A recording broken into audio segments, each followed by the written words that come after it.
Anyone wants to read, जिनका बहुत समय से नंबर नहीं आया है वो डिवोटीज हैंड रेज कर सकते हैं।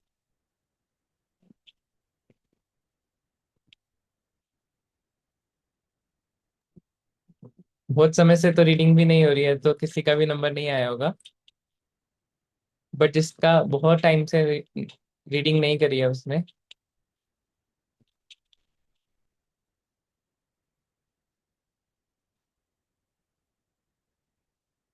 ओके, अर्जुन सखा प्रभु जी।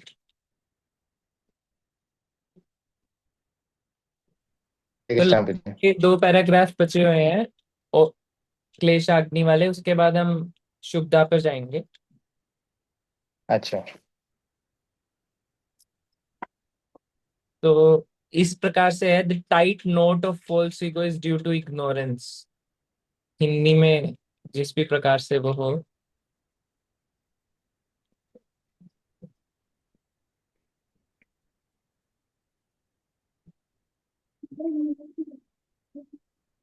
प्रभु जी, ये शुभदा से पहले है ना?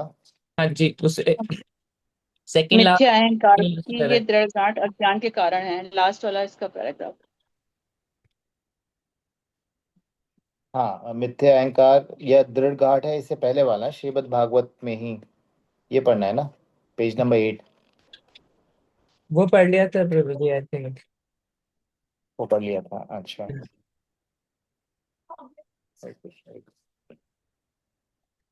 उदाहरणार्थ कोई कृष्ण, ये किसका पढ़ना है प्रभु जी? कौन सा पढ़ना मिथ्या है उस? मिथ्या अहंकार वाला।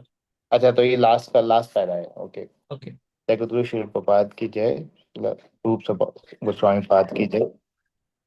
मिथ्या अहंकार की यह दृढ़ गांठ अज्ञान के कारण है। जब तक मनुष्य अपने स्वरूप से अनभिज्ञ बना रहेगा, तब तक वह निश्चय ही गलत कर्म करेगा और भौतिक कलमश में फंसता जाएगा। वास्तविक ज्ञान की यह अनभिज्ञता भी कृष्ण भावनामृत के द्वारा दूर की जा सकती है। जैसा कि पद्म पुराण में पुष्टि हुई है, कृष्ण भावनामृत में शुद्ध भक्ति सर्वोच्च प्रकाश है। और ऐसा प्रकाश उस प्रज्वलित दावाग्नि की तरह होता है जो कामना रूपी अ, अशुभ सर्पों को विनष्ट कर देती है। इस प्रसंग में यह उदाहरण यह बताने के लिए दिया गया है कि चारों ओर फैली दावाग्नि जंगल के सारे सर्पों को स्वतः नष्ट कर देती है। जंगल की भूमि पर अनेक सर्प रहते हैं, किंतु जब जंगल में आग लगती है तो उससे सूखी पत्तियां जल जाती है, जिससे सर्प भी अग्नि के चपेट में तुरंत आ जाते हैं। चौपाए जानवर अग्नि से दूर भाग सकते हैं, और यह भागने का प्रयास तो कर सकते हैं, लेकिन सर्पों का तुरंत सफाया हो जाता है। इस तरह कृष्ण भावनामृत की प्रज्वलित अग्नि इतनी प्रबल होती है कि अज्ञान के सर्प तुरंत विनष्ट हो जाते हैं। हरे कृष्ण बाबू जी, आगे पढ़ना है। वी कैन पोज हियर प्रभु जी। Thank you. सो हम इस जगत में क्यों फंसे हुए हैं? ये जगत दुर्ग के समान है, एक किले के समान है। और इस किले में बेड़ियां हैं, और उस बेड़ियां किस चीज की है यहाँ पर? इस जगत को बोलते हैं मैथुनागार। मैथुनागार किस लिए बोलते हैं? एवरीवन, सबको एक ही बीमारी है ना, इंटरकोर्स करने की बीमारी। इंटरकोर्स तो ठीक है, लेकिन वो जो डिजायर होती है, वो डिजायर के कारण हम फंसे हुए हैं। तो डिजायर चिपकी रहती है, इसलिए रूप गोस्वामी बोलते हैं भुक्ति की जो लालसा है, चाह है भुक्ति और मुक्ति की, वो किसके समान है? भुक डायन के समान है। भुक्ति डायन के समान नहीं है। भुक्ति कोई करे तो ठीक है, कोई इंजॉय कर रहा है, कहीं पार्क में घूम रहा है, ठीक है। लेकिन वो जो डिजायर है ऑलवेज कि मैं इंजॉय करूं, वो डिजायर है डायन के समान।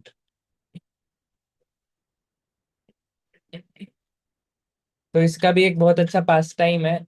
जब रूप गोस्वामी इसकी रचना कर रहे थे, भक्ति रसामृत सिंधु की, तो उनके साथ उनके भांजे रहते थे। कौन? जीव जीव गोस्वामी। गोस्वामी। यस। गोस्वामी। और वहां पर एक बहुत बड़े विद्वान पंडित आए थे देखने के लिए कि रूप गोस्वामी क्या कर रहे हैं। तो रूप गोस्वामी ने कहा कि मैं बुक लिख रहा हूँ भक्ति पर, भक्ति रसामृत सिंधु। तो उन्होंने कहा ठीक है पढ़ाओ, क्या पढ़ रहे हो। तो उन्होंने एक श्लोक पढ़ा और उसमें गलती निकाल दी कि ये तो गलत है। भुक्ति जो है, जो भुक्ति यानी कि एंजॉयमेंट, वो डायन के समान नहीं है। भुक्ति करने से हमारी इंद्रियां तृप्त होती है, हम शांत होते हैं, राइट। इमोशनली भी हमें सेटिस्फेक्शन मिलता है। तो उसने कहा कि ये तो डायन के समान नहीं है। और वो विद्वान पंडित वहां से चले गए। उसके बाद जीव गोस्वामी ने देखा और उन्होंने देखा कि ये इन्होंने गलत कहा है, ये बिल्कुल सही लाइन है, क्योंकि वहां पर लिखा था भुक्ति गलत नहीं है, भुक्ति की आशा वो गलत है। वो एक्सपेक्टेशंस, हम देखते होंगे कि एक्सपेक्टेशन से ही हमें बहुत दुख मिलते हैं कि इस व्यक्ति ने हमारे लिए ये करना था, ये नहीं करा। एक्सपेक्टेशंस, जितना दुख किसी वस्तु के अभाव में होता है, उससे अधिक दुख इसलिए होता है कि वो वस्तु नहीं है, बस केवल उसके बारे में सोच सोच कर। वो वस्तु भी हो सकती है, कोई सिचुएशन हो सकती है, कोई पर्सन हो सकता है। तो वास्तव में हमारी मुक्ति और भुक्ति डायन को नहीं बोला गया है, लेकिन उसकी जो चाह है ना, डिजायर, उसको रूप गोस्वामी ने लिखा है कि वो डायन के समान है। तो श्रीला जीव गोस्वामी ने उनको कहा कि रूप गोस्वामी ने बिल्कुल सही लिखा है। तो बहुत बड़ा पास टाइम है, उसको कभी बाद में डिस्कस करेंगे। फिर रूप गोस्वामी ने जीव गोस्वामी को निकाल दिया कि आप वृंदावन में आके तर्क करते हो। अगर तर्क करना है तो कहाँ पे जाओ, काशी में जाओ। काशी में बहुत पंडित रहते हैं जो कि तर्क करते हैं, भक्ति नहीं करते। फिर उसके बाद जीव गोस्वामी यमुना किनारे रहे, मिट्टी खाई उन्होंने। और वहां पर रहते रहते उनकी हेल्थ इतनी खराब हो गई, वो खाने में केवल मिट्टी खाते थे और कुछ पत्ते पे श्लोक लिख देते थे और उस श्लोक को यमुना में बहा देते थे। और ऐसे ऐसे श्लोक जो इतने डीप हैं, उनको वो यमुना में बहा देते थे। फिर किसी तरह से वापस जीव गोस्वामी को शिला रूप गोस्वामी ने एक्सेप्ट करा, तो वो कभी बाद में पास टाइम देखेंगे। बट हम इस पास टाइम ये डिस्कस कर रहे हैं कि हम सबके अंदर फॉल्स ईगो है। और ये फॉल्स ईगो एक रस्सी के समान है, जिस रस्सी ने हमें इस दुर्ग में बांध के रखा हुआ है, इस कैसल में। और इस कैसल में रहकर, इस दुर्ग में रहकर, इस कारागार में रहकर हमें बहुत कष्ट मिल रहा है। और वो केवल किस लिए? अज्ञानता के कारण।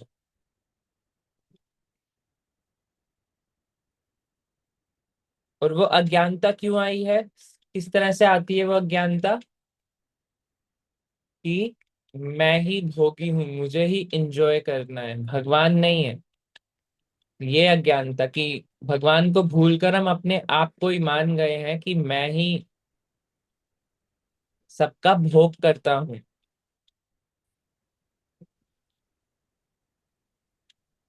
इसलिए फिर पद्म पुराण में लिखा हुआ है कि जब भी कोई शुद्ध भक्ति करता है तो क्या होता है, हमारे जितने भी इग्नोरेंस है, हमारा जितना भी अज्ञान है, वो जल जाता है। कैसे जलता है? जैसे जंगल में आग लगी हो और सांप रूपी जो अज्ञानता है वैसे जल जाता है। क्योंकि जब जंगल में आग लगती है तो हो सकता है शेर भाग जाए, हिरण भाग जाए, बट सांप वहीं जल जाता है। उसे समझ नहीं आता किस डायरेक्शन में भागना है, क्योंकि उसके लिए चारों तरफ आग लगी है। शेर फिर भी देख सकता है कि अच्छा इस साइड आग लगी है, दूसरी साइड भागो। लेकिन सांप के लिए चारों तरफ आग लगी है, वो वहीं पर जल जाता है। वो समझ ही नहीं पाता इस जंगल से बाहर कैसे निकलना है। तो ये है पहला इंस्टॉलमेंट भक्ति का, कि जब हम भक्ति करते हैं तो पहला क्या मिलता है हमें? क्लेशाग्नि। तो हमारे क्लेश हैं उस वो घन हो जाते हैं। क्लेश खत्म हो जाते हैं। नेक्स्ट क्या आता है? क्लेशाग्नि शुभदा। अब कोई शुद्ध भक्ति जो करता है उसको नेक्स्ट क्या मिलता है? शुभदा। उसका जीवन शुभमय हो जाता है। अब कैसे शुभमय होता है उसको हम नेक्स्ट पैराग्राफ में पढ़ते हैं। So anyone wants to read? Hare Krishna प्रभु जी। हरे कृष्णा माता जी। कृष्ण भावनामृत सर्व मंगलकारी है। शुभ दत्त, शुभ, क्या बोलेंगे इसको, शुभ दत्त, शुभ दत्त। शील रूप गोस्वामी ने शुभ दत्त की परिभाषा दी है। शुभदा। उनका शुभदा। शुभदा की परिभाषा दी है। उनका कहना है कि वास्तविक शुभ का अर्थ है विश्व भर के समस्त लोगों के लिए कल्याणकारी। इस समय लोगों के समूह, समाज, जाति या राष्ट्र के रूप में कल्याण कार्यों में लगे हुए हैं। यहाँ तक कि विश्व सहायता कार्य के लिए संयुक्त राष्ट्र द्वारा भी प्रयास हो रहा है, किंतु सीमित राष्ट्रीय कार्यों के दोषों के कारण सारे विश्व के लिए ऐसे सामूहिक कल्याण कार्यक्रम व्यवहारिक रूप में संभव नहीं है। किंतु कृष्णा भावनामृत आंदोलन इतना उत्तम है कि यह संपूर्ण मनुष्य जाति को सर्वोच्च लाभ पहुंचा सकता है। इस आंदोलन के प्रति प्रत्येक व्यक्ति आकर्षित हो सकता है और इसके फल को चख सकता है। इसीलिए रूप गोस्वामी तथा अन्य विद्वान एक मत है कि सारे विश्व में भक्ति में कृष्ण भावनामृत आंदोलन के लिए व्यापक विज्ञान विज्ञापन कार्यक्रम सर्वोच्च मानव कल्याण कार्य है।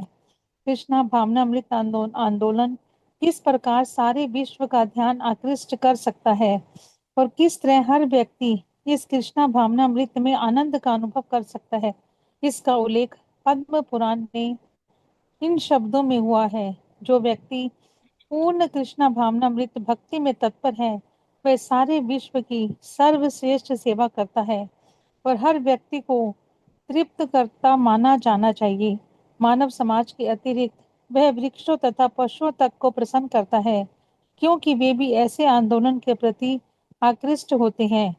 इसका जीता इसका जीता जागता उदाहरण भगवान चैतन्य ने प्रस्तुत किया जब वे अपने संकीर्तन आंदोलन का प्रचार करने के लिए मध्य भारत में झारखंड के जंगलों से होकर यात्रा कर रहे थे। तब बाघ आदि हिरण तथा अन्य जंगली जानवर उनके साथ हो लिए थे और अपनी अपनी विधि से नाच नाच कर तथा हरे कृष्ण कीर्तन करके उसमें भाग ले रहे थे। यही नहीं, कृष्ण भावनामृत में रत मनुष्य भक्ति कार्य करते हुए उन सभी उत्तम गुणों को विकसित कर सकता है जो सामान्यतया देवताओं में पाए जाते हैं। श्रीमद् भागवत 5.18.12 में सुखदेव गोस्वामी का कथन है, हे राजन, जिनकी कृष्ण में अविचल श्रद्धा है और जो हर प्रकार से द्वैत से रहित है, वे देवताओं के सारे उत्तम गुणों को विकसित कर सकते हैं। भक्त के उत्तम कोटि के कृष्ण भावनामृत के कारण देवता भी उसके साथ रहने के इच्छुक होते हैं। अतएव यह समझना चाहिए कि उसके शरीर में देवताओं के गुण विकसित हो सकते हैं। हरे कृष्णा। दूसरी ओर, हरे कृष्णा प्रभु जी। हरे कृष्णा। थैंक यू माता जी।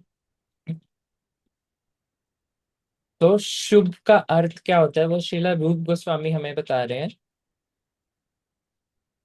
शुभ, शुभदा का अर्थ है, सबसे पहले शुभ दा का अर्थ समझते हैं। शुभ मतलब ऑस्पिशियस, दा मतलब देने वाले। तो ये संस्कृत से बना है, संस्कृत के दो शब्दों से बना है, शुभ दा। जैसे एक शब्द होता है कीर्ति दा, राधा रानी की मम्मी का नाम है कीर्ति दा। तो कीर्ति दा का अर्थ क्या है? कीर्ति देने वाली। इस शरीर का एक और नाम है क्लेश दा। क्या नाम है? क्लेश दा। मतलब क्या देता है ये शरीर हमें? केवल क्लेश देता है। लेकिन भक्ति करने से हमारा जीवन कैसे हो सकता है? शुभ दा। मतलब हम सभी संसार के समस्त जीवों के लिए कैसे बन जाएंगे? शुभ दा, सभी को ऑस्पिशियसनेस देने वाले। ऑस्पिशियसनेस मतलब सभी के हितकारी। तो जो एक भक्त होता है वो एक चींटी के लिए भी हितकारी होता है, क्योंकि वो चींटी को, एक हाथी को, एक ब्राह्मण को, सबको देखता है कि ये भगवान के ही पार्ट एंड पार्सल हैं। तो सभी के वेलफेयर एक्टिविटी में एंगेज रहता है।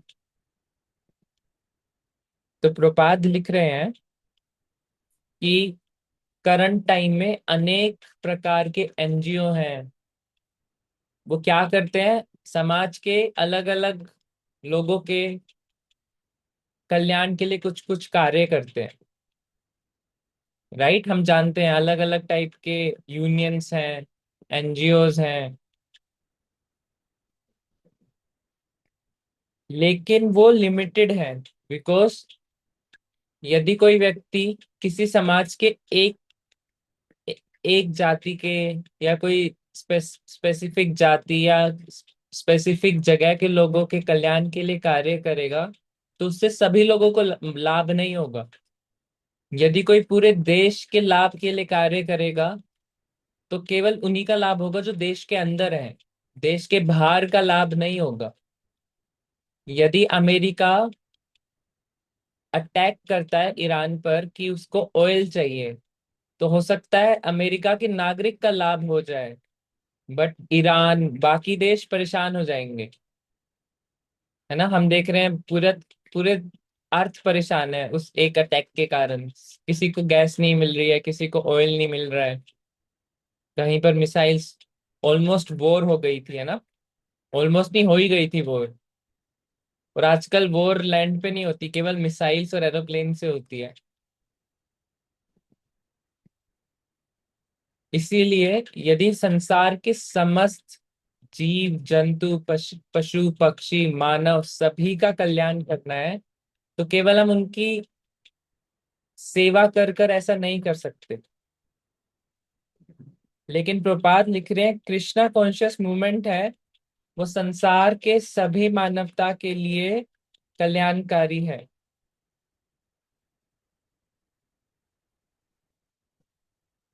Oh my God.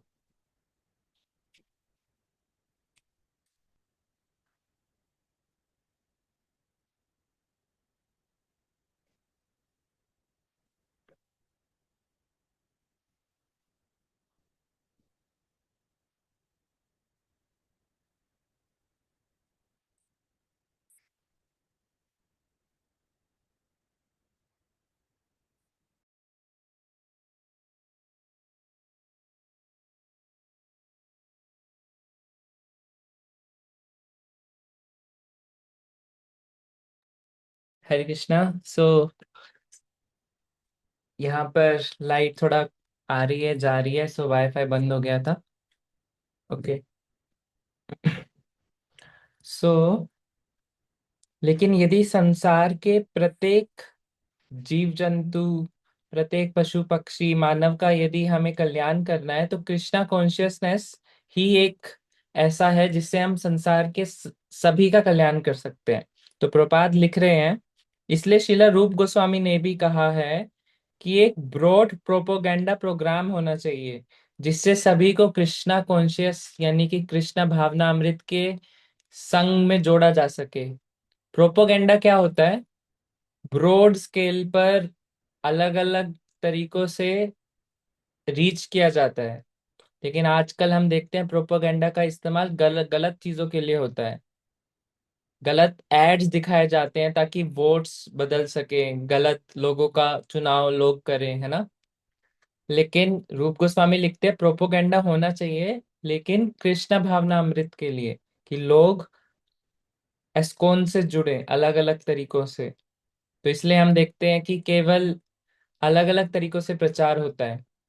कुछ लोगों को हम बुक डिस्ट्रीब्यूट करके प्रचार करते हैं, कुछ को डीटीज पसंद होती है तो डीटीज के माध्यम से प्रचार किया जाता है, वो मंदिर में आ जाए, डीटीज पसंद आ जाए उन्हें।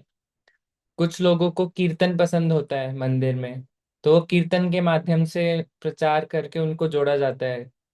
किसी को प्रसाद अच्छा लगता है तो प्रसाद के माध्यम से उनको जोड़ा जाता है, किसी को यात्रा पसंद है तो यात्रा के माध्यम से, है ना। किसी को श्लोकास पसंद है, किसी को रिट्रीट्स पसंद है तो रिट्रीट्स के माध्यम से जोड़ा जाता है। रिट्रीट क्या होता है?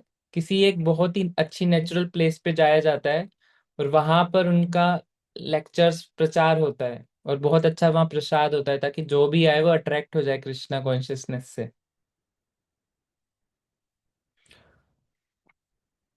और जो कृष्णा कॉन्शियस मूवमेंट है वो किसी भी इंसान में भेद नहीं करता, चाहे वो किसी विशेष जाति समाज या किसी विशेष कंट्री के हों, है ना। कोई भी उनका रंग हो, वो किसी किसी में भेद नहीं करता, सभी को इक्वली ट्रीट करता है। तो इसका एग्जाम्पल कि ये सभी के लिए लाभकारी होता है, सभी को आनंद देने वाला होता है, तो इसका एग्जाम्पल स्वयं चैतन्य महाप्रभु ने करके दिखाया था। जब वो झारीखंडा से जा रहे थे, झारीखंडा के जंगल, तो आज के जो झारखंड है वो वहां के जंगल से जा रहे थे जहां पर आज आज भी हम जाते हैं तो महाप्रभु के और पशु के हमें चिन्ह दिखते हैं पत्थर के अंदर। तो एक पंक्ति आती है, पशु पक्षी झूरे पाषाण विदरे, कि जब महाप्रभु कीर्तन करते हैं तो पशु पक्षी झूरे। जो पशु पक्षी क्या करते हैं? डांस करते हैं। पाषाण विदरे, पाषाण क्या होता है? पत्थर। पाषाण विदरे, विदरे का अर्थ होता है पिघल जाते हैं। तो इतने इंटेंस लव से पाषाण भी जो है वो पिघल जाते हैं। तो आज यदि हम झारखंड में जाएंगे तो हम पाएंगे कि महाप्रभु के पद चिन्ह है वहां पर, पहाड़, एक बहुत बड़ा शिला है, पहाड़ है। और केवल महाप्रभु के चिन्ह नहीं, वहां पर अलग अलग जानवर के, बाघ के, बाघ यानी कि टाइगर, और हिरण के, हाथी के। जरा सोचिए, क्या बाघ और हिरण साथ में रह सकते हैं? नहीं रह सकते इस भौतिक जगत में। लेकिन यदि उनको स्पिरिचुअलाइज्ड कर दिया जाए, है ना, तो वो रह सकते हैं। तो वो महाप्रभु ने करके दिखाया था। इसके अलावा और कैसे ऑस्पिशियस है, शुभदा, और कैसे शुभ शुभ देता है। तो इसमें इसमें लिखा गया है कि जो भी भक्ति करता है उसके अंदर देव गुण आ जाते हैं। सभी जो अच्छे गुण हैं उनके अंदर, अच्छे गुण, भगवत गीता में जिस तरह से ब्राह्मण के गुण बताए गए हैं, सत्यम दमम, है ना, हितम, अपनी इंद्रियों पे वो कंट्रोल रखते हैं, केवल सत्य बोलते हैं, है ना, किसी दूसरे को अहित नहीं करते, है ना। तो जो ये सब देव गुण है, ये सब अपने आप भक्ति करने से उस उस व्यक्ति के अंदर स्वयं प्रकट हो जाते हैं। तो इसका एग्जाम्पल 5वें स्कंद के 18वें चैप्टर में प्रभुपाद 12th वर्स कोट कर रहे हैं, जिसमें बता रहे हैं कि जिस व्यक्ति को भगवान कृष्णा में बहुत ज्यादा विश्वास है और उसके अंदर कोई डुप्लीसिटी नहीं है। डुप्लीसिटी को इंग्लिश हिंदी में क्या बोलते हैं? द्वैत, द्वैत से रहित लिखा हुआ है पूजी। द्वैत एक अच्छा वर्ड भी होता है डुप्लीसिटी का ना। डुप्लीसिट वो होते हैं जो बोलते कुछ है करते कुछ है ना। उनका अंदर और बाहर अलग होता है, वो अपने कार्य डबल करके। हाँ जी, दोगले बोलते हैं। अंडरस्टैंडिंग। दोगला दोगला भी बोलते हैं। हाँ जी, जो दोगलापन करते हैं, है ना। जो जिनके अंदर डुप्लीसिटी नहीं है और जो भगवान में बहुत विश्वास रखते हैं, उनके अंदर देव गुण आ जाते हैं। और इतने देव गुण आते हैं कि स्वयं जो देव हैं वो भी उस व्यक्ति का संग करना चाहते हैं। कोई एग्जाम्पल?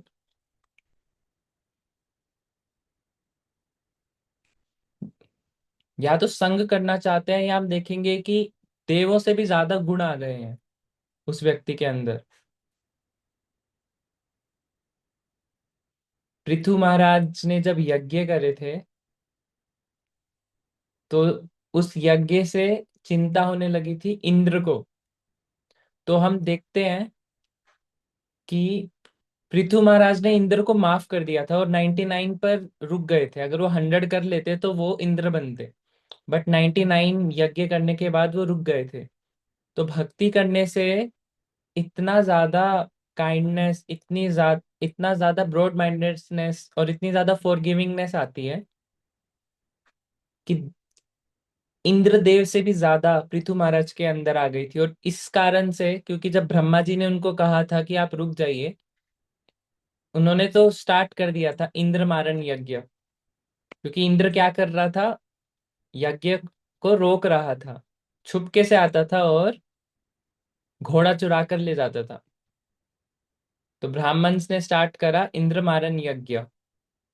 तो मतलब इंद्र ऑलमोस्ट चला गया था, लेकिन ब्रह्मा जी ने कहा कि रुक जाइए। तो ब्रह्मा जी की बात मानने से भगवान बहुत प्रसन्न हो गए थे पृथु महाराज पर। वैसे ही जब कोई भक्ति करता है उसके अंदर इतने ज्यादा गुड क्वालिटीज आते हैं कि भगवान खुद प्रसन्न हो जाते हैं कि ये व्यक्ति कितना अच्छा है, सभी से इतना प्यार से बोलता है, सभी का हित चाहता है। इसका एक और एग्जाम्पल क्या है, प्रहलाद महाराज, है ना। वो किसके शरीर में थे, असुर, लेकिन इतने ज्यादा उनके अंदर देव गुण थे, वो केवल भक्ति करने से आए थे। लेकिन जो भक्ति नहीं करता है उनका क्या होता है। तो ये बहुत फेमस श्लोक है और नेक्स्ट पैराग्राफ उसी की ट्रांसलेशन है। वो व्यक्ति अपने माइंड से चलता है, मनोरथेना। यदि कोई अपने मन से चलेगा तो मन से चलने वाले का क्या कभी हित हो पाएगा, नहीं। तो जो भक्ति नहीं करते हैं वो अपने स्वयं मन से चलते हैं। मन से चलते हैं यानी कि गुणों में रहकर चलते हैं। और एक गुण वाला व्यक्ति के अंदर कोई गुड क्वालिटीज हो ही नहीं सकती।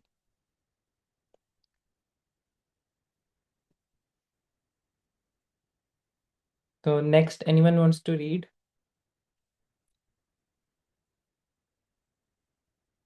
आज मुझे हरे क्या, कृष्णा प्रभु जी। हरे कृष्णा। मंजूर अली, गोपिका माता जी, हरे कृष्णा प्रभु जी, प्रणाम प्रभु जी। प्रणाम माता जी। स्टार्ट करो प्रभु जी। हाँ, यस माता जी।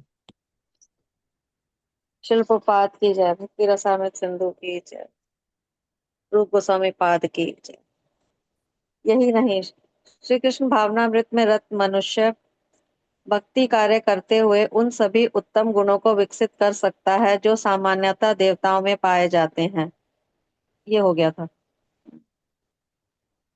दूसरी ओर वह व्यक्ति जो कृष्ण भावना भावित नहीं होता है उसमें कोई उत्तम गुण नहीं पाया जाता, भले ही वह शैक्षिक दृष्टि से उच्च शिक्षा प्राप्त हो, किंतु अपने कार्य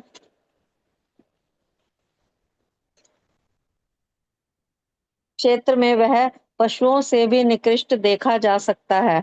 कोई कितना भी उच्च शिक्षा प्राप्त क्यों न हो, किंतु यदि वह मानसिक कार्यों के क्षेत्र से ऊपर नहीं उठ पाता तो वह निश्चित समझो कि वह भौतिक कार्य ही कर सकता है और इस तरह अशुद्ध बना रहता है। आधुनिक संसार में ऐसे अनेक लोग हैं जो भौतिकवादी विश्वविद्यालयों से उच्च शिक्षा प्राप्त किए रहते हैं, किंतु देखा जाता है कि वे कृष्ण भावनामृत आंदोलन को अंगीकार नहीं कर सकते, जिससे उनमें देवताओं के उच्च गुण विकसित नहीं हो पाते। उदाहरणार्थ, कोई कृष्ण भावना भावित बालक, भले ही वह किसी विश्वविद्यालय से उच्च शिक्षा प्राप्त न किए हो, अवैध विषयी जीवन, द्यूत क्रीड़ा, मांसाहार तथा मद्यपान का तुरंत परित्याग कर सकता है। परंतु जो कृष्ण भावना भावित नहीं है, वे अत्यधिक शिक्षित होने पर भी प्रायः शराबी, मांस भक्षक, कामुक तथा जुआरी होते हैं।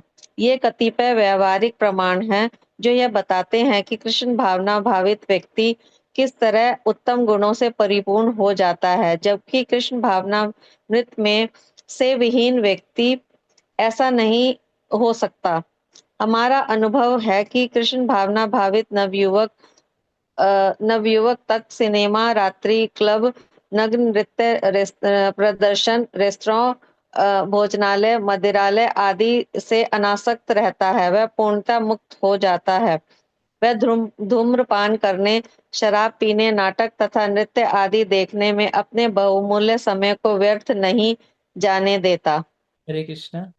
Thank you. हरे कृष्णा। प्रणाम प्रभु जी। थैंक यू सो मच प्रभु जी।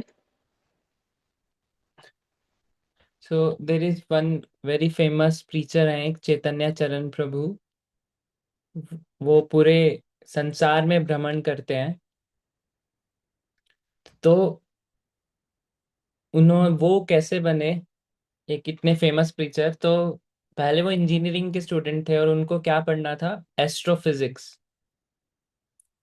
तो उन्हें एस्ट्रोफिजिक्स पढ़ने का उनका बहुत शौक था। अब मैं आपको ये क्यों बता रहा हूँ, अभी हम देखेंगे। तो एक बार वो एक एस्ट्रोफिजिक्स से मिले जो बहुत फेमस है अपनी फील्ड में, टॉप मोस्ट साइंटिस्ट हैं वो, है ना। उनसे मिले, लेकिन जब उन्होंने देखा कि वो क्या कर रहे हैं अपने घर पर, सिगरेट पी रहे हैं, तो उन्होंने सोचा कि ये व्यक्ति जिस फील्ड में मैं जाना चाहता हूँ, इस फील्ड के ये टॉप मोस्ट हैं, सबसे बड़े साइंटिस्ट हैं, और अभी भी रहकर इन सेटिस्फाइड नहीं है, अपनी सेटिस्फेक्शन करने के लिए ये सिगरेट पी रहे हैं। तो उन्हें समझ में आया कि ये टॉप मोस्ट नशा तो नहीं है एस्ट्रोफिजिक्स, कुछ और ही करना पड़ेगा जिससे वो पूर्ण रूप से संतुष्ट हो पाए। तो इस तरह से वो धीरे धीरे देख देख कर मॉन्क बने, साधु बने। तो ये तो हमने देखा ही होगा कि जो व्यक्ति कृष्णा भावना अमृत में नहीं है, उनके अंदर कोई गुड क्वालिटीज नहीं होती। हो सकता है कि वो व्यक्ति बहुत ही ज्यादा एजुकेशनली क्वालिफाइड हो और बहुत अच्छा कर रहा हो, या फिर उसकी बहुत अच्छी सैलरी हो, बिजनेस हो, बट आज नहीं तो कल वो गलत संगति में पड़ जाता है। कलयुग में तो बहुत आसान है गलत संगति में पड़ना। तो हम देखेंगे जो उसकी एक्टिविटीज है वो एनिमल जैसी एक्टिविटीज होंगी। एनिमल जैसी कैसे? वो अपने दोस्तों के साथ शराब पिएगा, है ना, स्मोकिंग करेंगे। यदि आप कॉरपोरेट कल्चर में जाएंगे, तो कॉरपोरेट कल्चर में तो बहुत ज्यादा, थोड़ी थोड़ी देर में वो कहते हैं चलो बाहर चलते हैं। क्यों बाहर जाना है? सिगरेट पीने। जो कॉरपोरेट में जिन्होंने काम करा है उन्होंने तो नोटिस करा ही होगा, ये थोड़ी थोड़ी देर में उनको बाहर जाना होता है। एयरपोर्ट में एक बार मैं गया तो वहां पर एक रूम था, रिक्रिएशनल रूम। तो मैंने देखा बहुत सारे लोग उसके अंदर जा रहे हैं, रिक्रिएशनल रूम के अंदर। मैंने कहा अंदर क्या झूले लगे हुए हैं क्या? क्या रिक्रिएशन करना है? मैंने सोचा मैं भी जाके देख के आता हूँ क्या रिक्रिएशन है अंदर। PS5 लगा हुआ है, क्या कर रहे हैं ये? तो मैं अंदर गया, बहुत भीड़ थी अंदर और बहुत धुआं भी था। एयरपोर्ट पे सिगरेट तो पी नहीं सकते, बट एक रूम बना रखा है, सब उस रूम में रह के सिगरेट पी रहे थे। तो सब एयरपोर्ट पे तो कौन होते हैं? सब हमारे कंट्री के जितने भी अमीर लोग होंगे, अपर मिडिल क्लास या मिडिल क्लास या अबव, वो ही होंगे ना एयरपोर्ट पे, लोअर क्लास तो नहीं होगा। तो वो व्यक्तियों ने ऐसे भर रखा है, केवल सिगरेट पी रहे हैं। तो उनकी एक्टिविटीज उनके माइंड के कारण, क्योंकि माइंड बहुत ज्यादा चंचल होता है, क्योंकि वो चंचल होता है, कभी ना कभी गलत संगति में वो पड़ जाता है तो उसकी आदत लग जाती है, वो वहीं फंस के रह जाता है। चाहे वो कितना भी पढ़ा लिखा हो डिग्री के पॉइंट ऑफ व्यू से, लेकिन उसकी जो एक्टिविटीज हैं, उसका जो कार्य है, वो एक जानवर के समान है, ऐसा प्रपात लिख रहे हैं। और वो हमेशा इम्प्योर रहेगा। इम्प्योर मतलब अशुद्ध रहेगा, अपने मन से, वाणी से, है ना, शरीर से। मन से गलत थॉट्स आएंगे, वाणी से गलत शब्द बोलेगा, कर्म से गलत कर्म करेगा। आजकल गलत कर्म करना तो बहुत आसान है ना, सब कुछ ऑनलाइन हो गया है आजकल, है ना।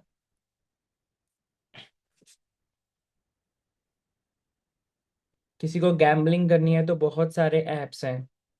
किसी को गलत संग करना है तो आजकल गलत संग करने के लिए ऑनलाइन ही ऑर्डर हो जाता है ना। किसी को मीट खाना है, ये भी ऑनलाइन घर पे आ जाता है ना ऑर्डर करते ही। और ड्रिंक करना है, वो भी ऑनलाइन ऑर्डर करो, घर पे आ जाएगा। तो आजकल इम्प्योर रहना बहुत आसान है। तो प्रभात बता रहे हैं कि ये देखा गया है कि पढ़े से पढ़े लिखा हुआ व्यक्ति गलत आदतों में पड़ जाता है, लेकिन यदि कोई व्यक्ति अनपढ़ है बट कृष्णा कॉन्शियसनेस या कृष्णा भावना अमृत में जुड़ा हुआ है, तो वो सब गलत चीजें त्याग देगा। और वो गलत चीजें त्याग कर, वो कुछ त्यागता नहीं है, वो उसे मिलता है, क्या मिलता है, बहुत सारा फ्री टाइम। अब वो माइंड से फ्री है, उसे बहुत गलत चीजों के पीछे नहीं भागना है ना। उसकी लक्ष्मी इतनी वेस्ट नहीं होगी गलत चीजों पे, माइंड से वो फ्री रहेगा। तो वो अपना टाइम कहाँ पे स्पेंड करेगा, अपनी एनर्जी भगवान की भक्ति करने में। उसे स्मोकिंग नहीं करनी, उसे ड्रिंकिंग नहीं करनी। प्रभात लिखते हैं उसे नेकेड डांस शोज में नहीं जाना। तो नेकेड डांस शो क्या होता है, अमेरिका में खासकर, वहां पर युवतियों को अर्धनग्न व्यवस्था में उस उनको स्टेज पे नचाया जाता है। तो वहां पर जो सबसे ज्यादा गिरे हुए व्यक्ति हैं वो वहां पर जाते हैं उनको देखने के लिए। तो ये प्रभात कहना चाह रहे हैं कि ये जो शुभदा है, ये शुभदा समस्त संसार के सभी लोगों के लिए भी है और खुद के लिए भी है। जब हम शुभ बनेंगे, शुभ का मतलब क्या है, हम प्योर बन जाएंगे ना, हमारे अंदर सारे गलत आदतें खत्म हो जाएंगी और अच्छी आदतें आएंगी। तो पहला क्या था, क्लेशाग्नि। क्लेशाग्नि मतलब बुरी आदतें खत्म। दूसरा क्या है, शुभदा। शुभदा मतलब अच्छी आदतें आ गई, क्योंकि कोई चीज जाएगी तो कुछ नया आएगा ना वहां पर। यदि एक गिलास में से पानी को निकाल दो तो वहां पर हवा आ जाएगी। तो क्लेशाग्नि से हमारी बुरी आदतें चली गई। तो नेक्स्ट में क्या आया, शुभदा। हमारे पास उस व्यक्ति के अंदर अब बहुत अच्छी अच्छी आदतें आ गई।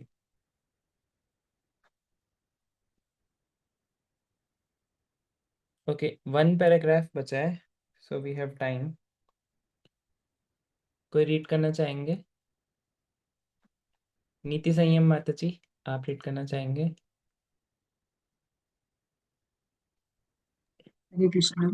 हरे कृष्णा। यस, नित्य सेविका तुलसी माता जी। जो कृष्णा भावना भावित नहीं है, वे प्रायः आधे घंटे के लिए भी शांति पूर्वक नहीं बैठ सकता। योग पद्धति सिखलाती है कि यदि आप शांत रहे तो आपको अनुभूति होगी कि मैं ईश्वर हूँ। ये पद्धति भले ही भौतिकतावादी पुरुषों के लिए उपयुक्त हो, किंतु वह अपने को कितनी देर तक शांत रख पाएंगे। ऊपर से वह तथा कथित ध्यान के लिए भले ही आसन जमाए, किंतु योग अभ्यास के पश्चात वह पुनः अवैध विषय जीवन, धृत, कीड़ा, मांसाहार तथा अन्य व्यर्थ की बातों में लग जाएंगे। किंतु कृष्ण भावना भावित व्यक्ति तथा ध्यान के लिए किसी प्रकार का प्रयास किए बिना क्रमशः ऊपर उठता है, क्योंकि वह कृष्ण भावना अमृत में रत रहता है। इसलिए वह स्वस्थ पदार्थों की बातों को त्याग कर उच्च चरित्र का निर्माण करता है। मनुष्य कृष्ण का शुद्ध भक्त बनकर ही सर्वोच्च चरित्र का विकास कर सकता है। निष्कर्ष रूप में ये कहा जा सकता है कि यदि किसी में कृष्ण भावना अमृत का अभाव है तो उसमें सही रूप में उत्तम गुण नहीं हो सकते। यस। तो ये एक श्लोक है जिसमें प्रहलाद महाराज बताते हैं कि यदि कोई मन के द्वारा चला है, मनोरथ है ना, तो उसके अंदर कोई भी गुड क्वालिटीज नहीं होंगी। ओके, ये श्लोक किसी को याद है इसका नंबर?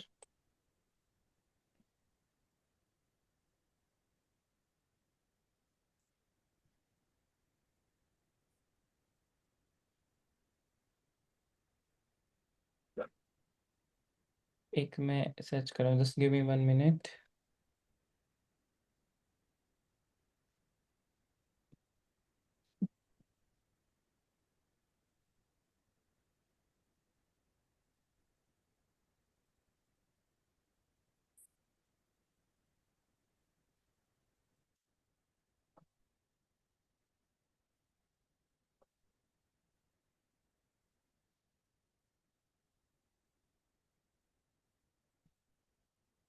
ओके, ये श्लोक मैं ग्रुप पे डाल दूंगा।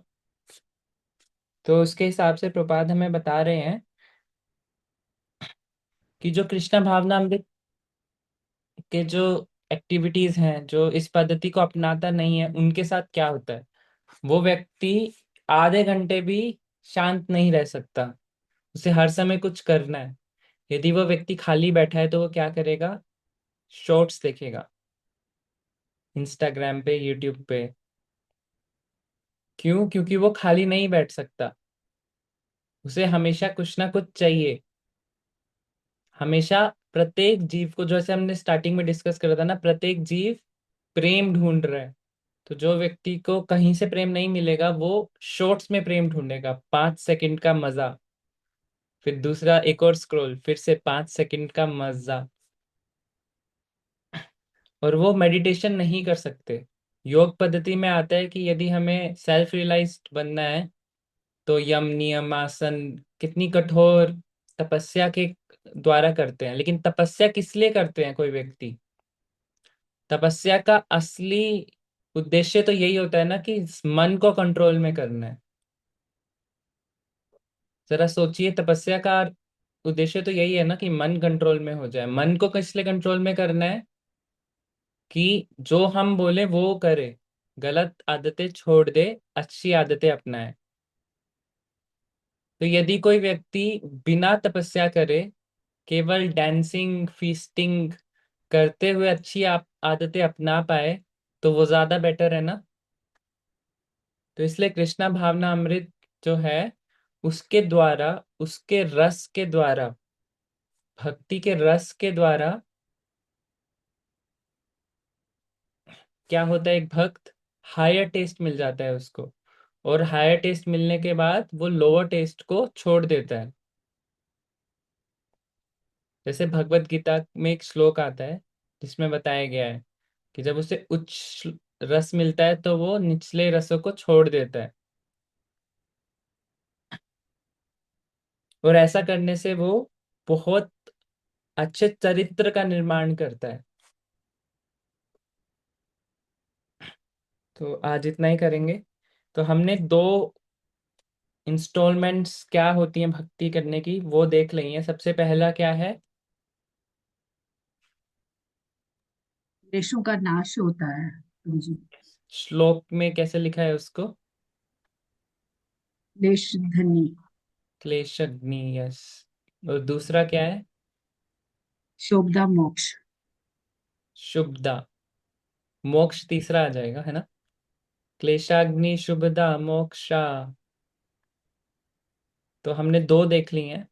उसके बाद कल हम तीसरी देखेंगे, मोक्षा। तो भी ये श्लोक आपने दिया है हमें व्हाट्सएप पे जो हम कर रहे हैं? हाँ जी माता जी, मैं दोबारा से शेयर कर देता हूँ, मैंने दिया था कुछ टाइम पहले। शुक्रिया, ठीक है, मैं मिस किया वो चेक किया, थैंक यू। हरे कृष्णा। एक यूट्यूब वीडियो भी दी थी मैंने। आ, इसके अलावा ठीक है प्रभु जी, मैं उसको फिर सर्च कर दूंगी, वो होगा उसमें जो हाँ, भी मैंने होगा मैं मैंने आप कर देंगे। हाँ मैंने जी। भेज दिया है। एक यूट्यूब वीडियो भी है जिसमें एक माता जी ने जो भी इम्पोर्टेंट श्लोक्स हैं भक्ति रसामृत सिंधु के, उस पे एक वीडियो बनाई है, उसको रिसाइट कैसे करना है। तो वो वीडियो मैंने दोबारा से पिन पिन कर दी है चैट में। तो किसी भक्त का यदि कोई प्रश्न, कमेंट, विचार या कुछ करेक्शन है तो वह हैंड रेस कर सकता है। हरे कृष्णा प्रभु जी। प्रभु जी, ये शुभ्रा है, इसको हम साधन भक्ति का यूज कर सकते हैं? शुभदा साधन भक्ति मतलब? प्रश्न साधन भक्ति के लिए यूज होता है ना, क्योंकि जितने भी अच्छे गुण आ गए तो उसके बाद तो हम उसको भक्ति में यूज करेंगे ना, हम लोग जितने भी गुण आएंगे। हम साधन भक्ति बोलेंगे या इसके लिए क्या टर्म यूज करेंगे हम? ये तो रिजल्ट हो गया माता जी, शुभदा। और वो हाँ भक्ति का जी। प्रोसेस हो गया। हाँ, भक्ति साधन का भक्ति तो, प्रोसेस हो गया तो उसको हाँ ये लेकिन उसका यूज तो हम रिजल्ट हो गया कि ये उससे हमें क्या मिलता है। ये मैं राइट ये हूँ कि हमारे में प्रभु जी, ये हमारे में एक मतलब ये गुण डेवलप होना है, मतलब जैसे हाँ। भक्ति के द्वारा ये गुण डेवलप हुआ, ऐसा मानेंगे इसको। हाँ जी। लेकिन यस, ये हमारी भक्ति में मदद करेगा। कैसे मदद करेगा? यदि क्लेशों का नाश नहीं होगा तो कोई जीव भक्ति नहीं कर पाएगा। और क्लेश का नाश होने के बाद यदि कोई कृष्णा के पास जाएगा, उसके अंदर अपने आप दिव्य गुण आएंगे। और कृष्णा खुद देते हैं। क्यों देते हैं कृष्णा? क्योंकि कृष्णा के पास एक प्योर व्यक्ति ही जा सकता है। यदि कृष्णा गुण नहीं देंगे तो वो व्यक्ति पास कैसे आएगा? इसलिए कृष्णा खुद से गुण देते हैं। इसीलिए भक्ति करने से गुण आते हैं, क्योंकि कृष्णा चाहते हैं कि ये पास आए। पास आए तो एक तो पास आ रहा है तो अपने आप गुण आ ही जाते हैं उसके अंदर। केवल आते नहीं है, शास्त्रों में तो ऐसा लिखा हुआ है, ये जो भुक्ति मुक्ति सिद्धि गुण, ये सब हाथ जोड़ के खड़े होते हैं भक्त के पास कि आप मुझे अपना लो। यस, नित्य सेविका तुलसी माता जी। कृष्ण प्रभु जी। प्रभु जी, आज के लेक्चर से जो मैं समझ पाई हूँ उसका मैं 4 पॉइंट में बताना चाहूंगी। ये बताया गया क्वालिटी ऑफ प्योर भक्त है ना, जो कृष्णा भाव निभाता है उसमें क्या होता है। फर्स्ट है क्लेशों का नाश होता है, मीन्स बुरी आदतों का हमारा अंदर से नाश होता है। फिर जीवन को शुभ मिलता है, शुभ मतलब अच्छी आदतें हमारे अंदर में विकसित होती हैं। और शुद्ध भक्त में उसमें शुद्ध हितकारी गुण विकसित होते हैं, मतलब कि देवताओं जैसे गुण विकसित होते हैं। फिर है भक्ति, भक्ति के द्वारा हमें वो हर रस का टेस्ट पता चलता है। Yes. Hare Krishna. Hare Krishna. Yes. Thank you माता जी।